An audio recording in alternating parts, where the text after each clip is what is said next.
Now this is our reinforcements plate. As you can see, this is where all the oil came, so this should turn out very nice. And now this is how she looks, a million times better and ready to get slapping back on the car. Sick.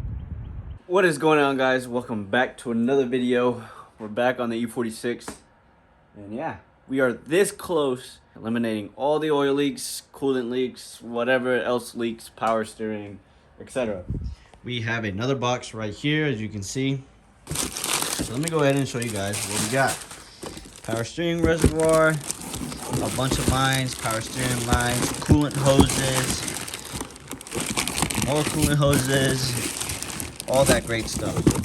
And then the second box we got over here, we have more lines. Heater hose line, some more hoses for the coolant and whatnot. Let's see, what is this? Looks like a coolant temperature sensor. I don't really remember what this is now that I think about it, though. Let's go ahead and pop this open. Oh, yeah, these are very important. These are the control arm bushings, because these are completely torn on mine. We have the, say they're supposed to be quick connect and disconnect, but I feel like we're gonna have trouble with these. Flashback.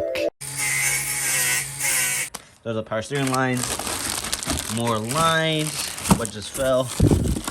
Oh, clamps, and the boot. They said they recommend these tools, and this was the tool I was actually looking for online, so I'm gonna go ahead and order this. I'm just gonna get a couple hoses on, as I already know where they go. They literally attach right here and here, so I'm gonna time lapse that so you guys can see that. And then here we're just putting everything back together, like the heater hoses and some coolant lines, now that we have a lot of space and access by taking everything out around the area. So makes the job a lot easier and a lot quicker as well. Today, ladies and gentlemen, we are installing the last coolant lines on this E46. As you can see them right there, 1, 2, and I think there's another one in here, which relatively should not take too long, hopefully. But I guess we'll find out. Then the next segment of this video will be installing these, and those are all the power lines, or I mean those are all the lines for the power steering as well as the power steering reservoir. And I believe we have some fluid somewhere around here, so we can fill it up with some new power steering fluid.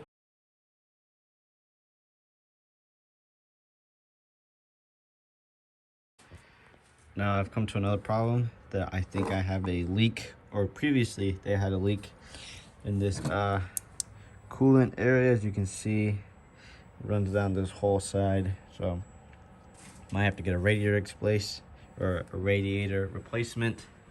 But I mean, at that point, why don't I just replace all the lines, which feels like a better idea, since I would replace the thermostat, water pump, all that good stuff, which I might go ahead and do, but I got some thinking to do. I also forgot to mention that I have all these tools right here, because I just started my job at the dealership as a lube tech, so I took my most important things that I feel like I'd use the most and left the things that were in that little toolbox that I had in that corner over there. As you can see, it's empty in that space. But I'm hoping to get a full chest to hopefully store this, a lot of this under stuff as well, and a bunch of those fluids also. So then I can hopefully have more space, hopefully be a little bit more organized and be more productive with my work. But as you can see here, I have a bunch of tools laid out that need to be put away. So hopefully we're gonna get a good tool chest sometime soon, and yeah, that'll be a sick little garage little update and a nice little video for you too as well. Here's our first two boxes. So as you can see, they're just special clamps. I'll show you guys this one later. I'm gonna go open these up real quick and show you guys what they look like. So as you can see here, here's our brand new tools. So these are just for the clamps for the bellow kit on the power steering. But main difference, it really looks like these are just for like the smaller ones. For this one, it has a bigger range of an opening, as you can see. And then obviously it has a socket at the end, which helps you open and close it.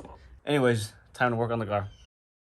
As you can see here, this is when we start removing all the power steering fluid from the power steering reservoir, so we can go ahead and disconnect these lines and eventually get all of the power steering lines and reservoir out of the way.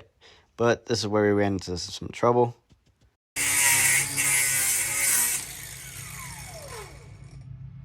let me go ahead and explain what just happened.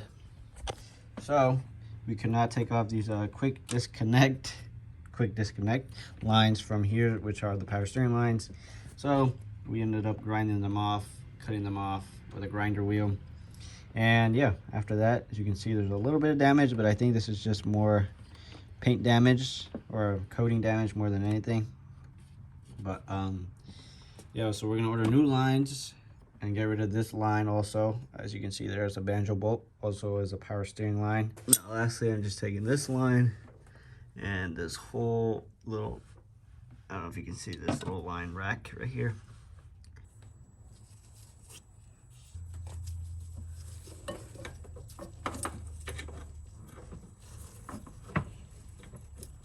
Now that we're reaching the end of the video, you can see me here reinstalling all the power steering systems, as well as the lines and reservoirs that comes with all within it.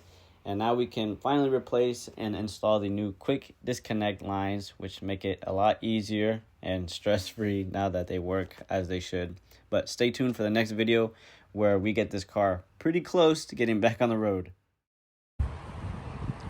And would you look at that? We have parts, baby. Let's go. Now we can finally finish this and get her on the road again. What's going on, guys? Just a quick little update for you guys right here. I know that I haven't done a video on this Beamer in a long time, very long overdue, but nonetheless, here to give you a little update. The power steering is finally done, finished, and let me go ahead and show you guys the fluid that I used to refill the whole system and to top it off, which is this Valvoline right here. But like I said, not much longer. I pretty much have all the parts to finally put this car back on the road and making it look very nice as well. I'm gonna get back on the grind and start posting more consistently to show you guys, you know, what's going on with these cars and all my other fun toys that I have. So, like I said, I'll catch you guys in the next video. Stay tuned and see you guys in the next one.